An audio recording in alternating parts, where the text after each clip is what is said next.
Bismillahirrohmanirrohim. Assalamualaikum warahmatullahi wabarakatuh. Yang terhormat kepada Ibu Mustika Hadiyati SIMSI selaku dosen pengampu mata kuliah metodologi penelitian, dan yang terhormat kepada teman-teman sekalian. Terlebih dahulu perkenalkan, nama saya Eka Oktan Laksana dengan NIM G1017017. Saya akan menyampaikan presentasi proposal penelitian saya yang berjudul Pertumbuhan Ekonomi dengan Pendekatan Regresi Non-Parametrik Spread Transgresif Longitudinal. Dalam proposal penelitian saya terdapat 3 hal yang penting. Yang pertama, pendahuluan, yang kedua landasan teori, yang ketiga metodologi penelitian. Langsung saja kita masuk ke bagian pendahuluan, di mana bagian pendahuluan ini terdapat latar belakang. Latar belakang mengapa saya mengambil masalah pertumbuhan ekonomi. Terlebih dahulu, kita harus tahu apa itu pertumbuhan ekonomi. Pertumbuhan ekonomi adalah proses perubahan kondisi perekonomian di suatu negara atau daerah secara bersinambungan menuju keadaan yang lebih baik secara periode tertentu. Dengan adanya pertumbuhan ekonomi di suatu negara atau daerah merupakan indikasi perkembangan dan kesejahteraan masyarakatnya. Proposal ini saya berfokus pada pertumbuhan ekonomi di Nusa Tenggara Barat, karena kita tahu Nusa Tenggara Barat memiliki sumber daya alam yang sangat berlimpah, baik dari sektor pertaniannya, sektor pertambangannya, dan sektor-sektor lainnya. Di slide saya sudah menampilkan grafik pertumbuhan ekonomi Nusa Tenggara Barat dari tahun 2011 sampai tahun 2019, di mana tahun 2011 sampai tahun 2015 mengalami kenaikan, dan pada tahun 2016 sampai tahun 2018 mengalami penurunan, sedangkan kembali naik pada tahun 2019. Nah, kenapa saya mengambil masalah pertumbuhan ekonomi? Dikarenakan sekarang ekonomi baik internasional, nasional, daerah mengalami penurunan ekonomi diakibat oleh pandemi COVID-19. Penelitian saya dengan menggunakan metode regresi non-parametrik Spread Together.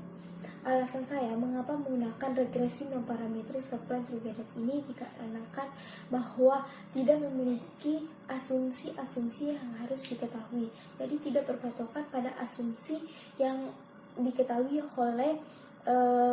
oleh data, sehingga memudahkan bahwa penelitian untuk mengasumsikan pada model suatu persamaan. Saya meneliti bagaimana mengetahui faktor-faktor yang mempengaruhi pertumbuhan ekonomi dengan menggunakan pendekatan regresi non-parametrik Spread Longitudinal. Oke teman-teman, langsung aja kita masuk ke bagian perumusan masalah. Rumusan masalah saya yang pertama yaitu bagaimana deskripsi pertumbuhan ekonomi di Nusa Tenggara Barat dengan faktor-faktor yang diduga mempengaruhinya. Yang kedua, bagaimana pemodelan laju pertumbuhan ekonomi di Nusa Tenggara Barat dengan pendekatan regresi non-parametrik Spread Longitudinal. Yang ketiga, variabel apa saja yang mempengaruhi laju pertumbuhan ekonomi di Nusa Tenggara Barat dengan pendekatan regresi non-parametrik Spread Longitudinal. Selanjutnya, tujuan penelitian dari proposal penelitian ini.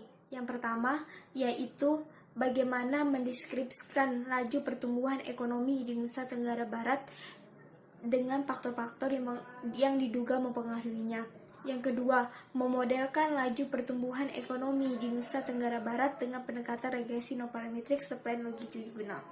Yang ketiga, mengetahui variabel yang mempengaruhi laju pertumbuhan ekonomi sesuai dengan pendekatan regresi non-parametrik Spread Together. Selanjutnya, manfaat penelitian. Manfaat penelitian yang pertama yaitu mengetahui faktor-faktor yang mempengaruhi laju pertumbuhan ekonomi, yang berharap memberi informasi dalam mengambil keputusan dalam kebijakan pemerintah daerah dalam menghadapi pandemi COVID-19 ini.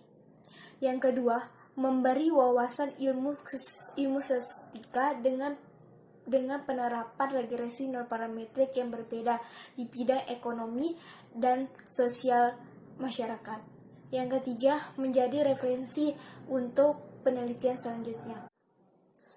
Selanjutnya batasan masalah dalam penelitian ini, yaitu menggunakan data laju pertumbuhan ekonomi Nusa Tenggara Barat pada tahun 2011 sampai tahun 2019 dengan menggunakan pendekatan regresi non parametrik supply triaded longitudinal. Pemilihan knot pada regresi non parametrik supply triaded dengan metode generalized cross validation. Masuk ke bagian kedua, yaitu landasan teori. Landasan teori yang pertama yaitu analisis regresi. Analisis regresi adalah metode statistika yang mengetahui pola hubungan antara variabel satu dan variabel lainnya, di mana analisis regresi memiliki dua variabel, yaitu variabel dependen, yaitu variabel yang dipengaruhi atau variabel respon. Yang kedua, variabel dependen. Variabel sering dikatakan variabel bebas, yaitu variabel yang berpengaruhi, di mana analisis regresi ini dibagi menjadi dua, yaitu regresi parametrik dan regresi non-parametrik, di mana regresi parametrik adalah memiliki asumsi pola kurva yang diketahui, apakah itu bentuk pola linier, pola kuadratik, pola kubik, pola polinomial yang berderajat B, atau pola eksponensial, dan pola-pola lainnya. Analisis regresi parametrik ini seperti contohnya termasuk adalah analisis regresi sederhana, analisis regresi linier berganda. Sedangkan regresi non-parametrik adalah analisis yang tidak diketahui asumsinya, hanya diketahui asumsi halus dari titiknya, yaitu disebut smooth. Arti maksudnya memiliki titik yang tapi di dalam ruang fungsi lainnya.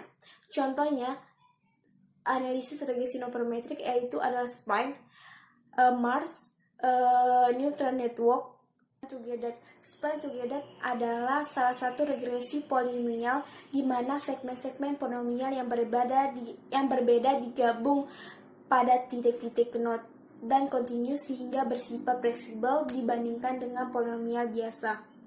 Kurva regresi spline mempunyai titik-titik knot yang maksudnya adalah titik perpaduan bersama di mana terjadi perubahan perilaku kurva.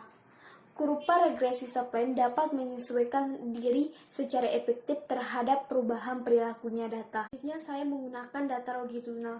Data longitudinal adalah hasil pengukuran yang berulang pada variabel satu atau lebih variabel, di mana subjeknya atau individunya bersama pada titik yang berbeda.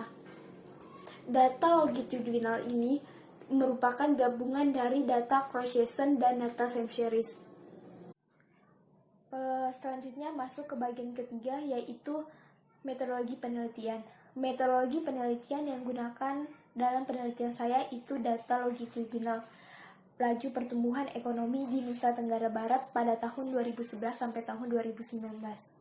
Di sini saya menggunakan 6 variabel independen dan 1 variabel dependennya.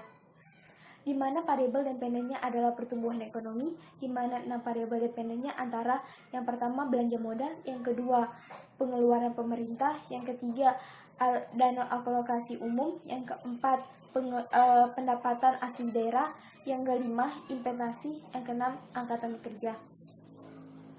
Oke, selanjutnya kita masuk bagaimana langkah analisis dalam penelitian saya.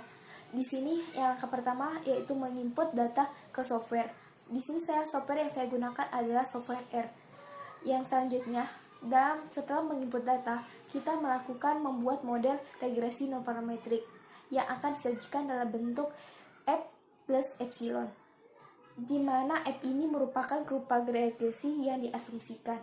Selanjutnya, setelah membuat persamaan itu, kita saja membuat model regresi spline dengan model masing terbaik dari setiap kabupaten. Nah, selanjutnya, setelah itu kita buat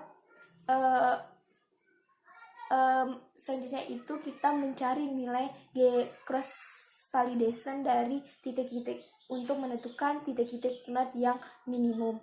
Nah, setelah itu kita menghitung nilai determinasi agar kita mendapatkan model terbaik dan mendapatkan variabel apa saja yang sangat mempengaruhi. Oke, itu saja langkah-langkah analisis yang saya lakukan dalam penelitian saya. Penyampaian presentasi saya mungkin ada salah dari perkataan saya minta maaf karena kesalahan itu ada di di diri saya, karena kesempurnaan itu hanya kepada Allah Subhanahu wa taala. Terima kasih. Waalaikumsalam warahmatullahi wabarakatuh.